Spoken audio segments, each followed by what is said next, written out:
What's the stupidest way you've hurt yourself? I tried to throw a dart into the bullseye on a dartboard that was on the floor, but threw the dart right into my left foot instead. A bar where I used to live placed dartboards about a foot away from the women's bathroom door. Dartboards that took regular, metal tipped darts instead of the plastic tipped ones. Imagine a bunch of drunk people throwing darts while women are trying to walk into the bathroom. I was 8 years old and running home on my lunch break so that I could watch Inspector Gadget, which came on at noon. I decided it would be neat to look down at my feet while I ran.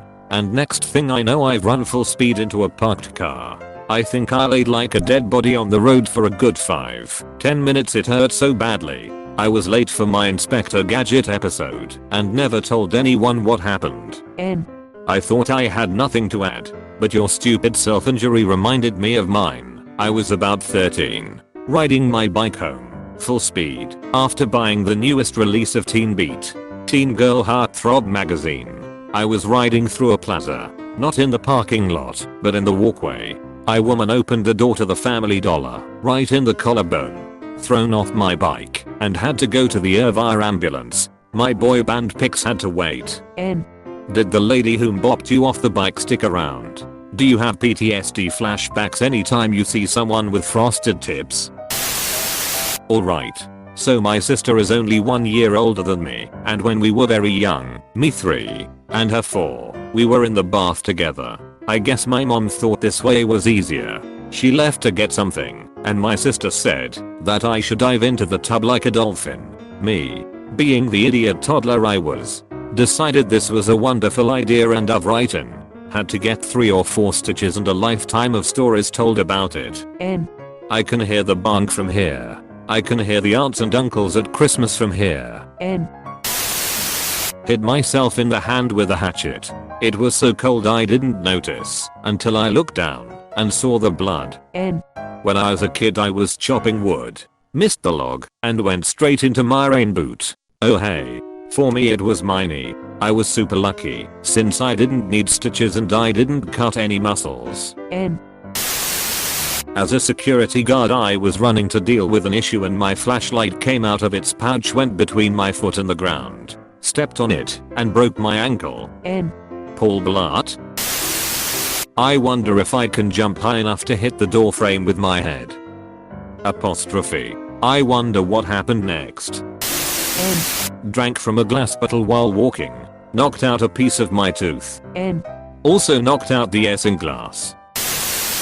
When I was 13 I was walking down my street and there was a bee that landed on me right under my eye. In a brilliant move I brain farted and punched myself in the face trying to swat it away.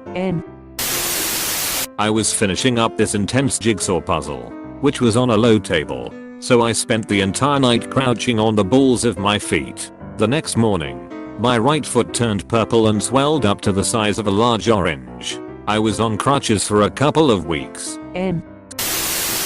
When I was about 16, I was telling some story to my sister's boyfriend. I was rather animated about it and began to flail my arms about until I hit the glass fixtures of our ceiling fan and showered glass upon myself. Part of the glass cut around my nose and I began to rain blood. Was left with a nice scar and a decent story about situational awareness while speaking. Another ceiling fan mishap. I was standing on a chair trying to brush down cobwebs with a broom. As I went to get down, broom vertical in one hand, handle pointing up, I raised the broom a bit for balance and it caught the fan, sending the handle on a wrap at 360 degrees around the fan and into the side of my head. I know it sounds very Looney Tunes, but I actually stepped on the head of a rake once and the handle hit me in the face. Asterisk ANNOYED side shabob groan. I gave myself a black eye in my sleep, rolled into the corner of the nightstand. As a kid I saw a rabbit on the other side of a fence, so I tried to climb over. Knowing full well it was hot wire, naturally I fell off the wood between the wires and damn near electrocuted myself when I fell onto the wire. Never did get a hold of that stupid rabbit.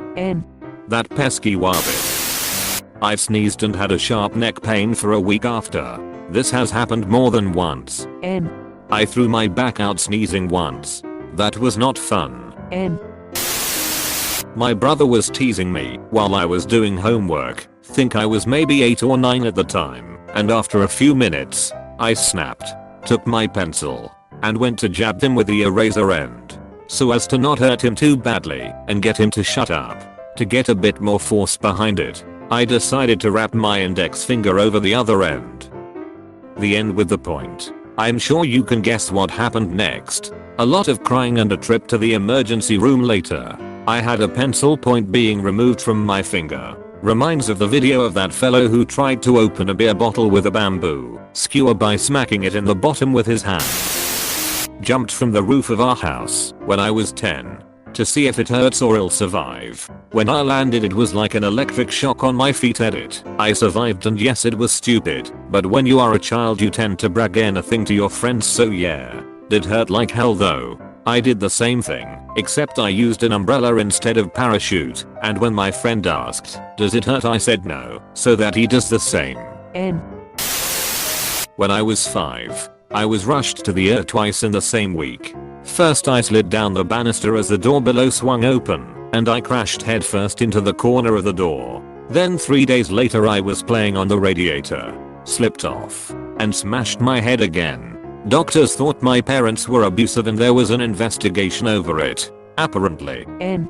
My brother was so accident prone as a child. Still is. Actually. It started with stupid stuff as a baby. Ate a bulb from a poisonous plant while in his walker.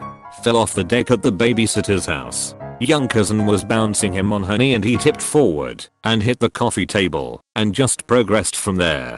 Lots of stitches. A couple of broken bones. A concussion. There was definitely one doctor's visit where he was separated from my parents, who were also separated from each other, and all were questioned. He is really just that clumsy/unlucky. My husband has decided, in hindsight, that it is because his feet are easily a size 13 and he is less than 6 foot tall. He practically has skis for feet. Happened 6 years and 3+ days ago. Was home alone early afternoon. Believed I was home alone. But then I heard a noise that I thought was inside the house. No one else should be home but me, so I was spooked. I crept out and listened for movement and thought I heard a voice downstairs. I tried to sneak down the stairs, but only made it to the first step. By the second step my heel slipped out from under me and I planted hard on the step and slid down to the last 3 steps. Finally able to stop. My shoulder was sore trying to save myself on the rail. My back is beat to hell from hitting all the steps down. My ass. My tailbone is pulsing nothing but pain. Trying to get up made it worse. Nothing felt broken. I was able to get up after a minute or so and baby step around the corner where I found the source. It was my neighbors talking in their backyard, and brother had his window open allowing it to carry into the house. For 5 years, if I sat longer than an hour my tailbone/coccyx hurt. Watching movies, which I love, was always troublesome. I got seat cushions for it that I couldn't go without at home.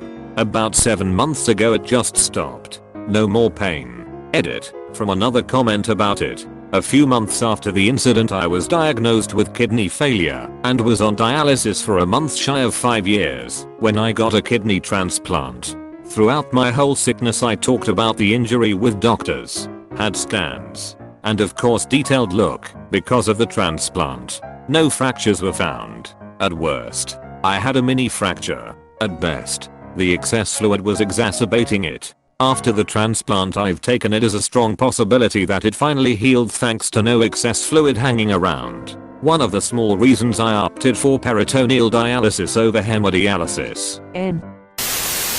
At work, when I moved to my new workplace, I was forced to switch from regular steel toes to heavy duty boots with a plate over the laces for my protection.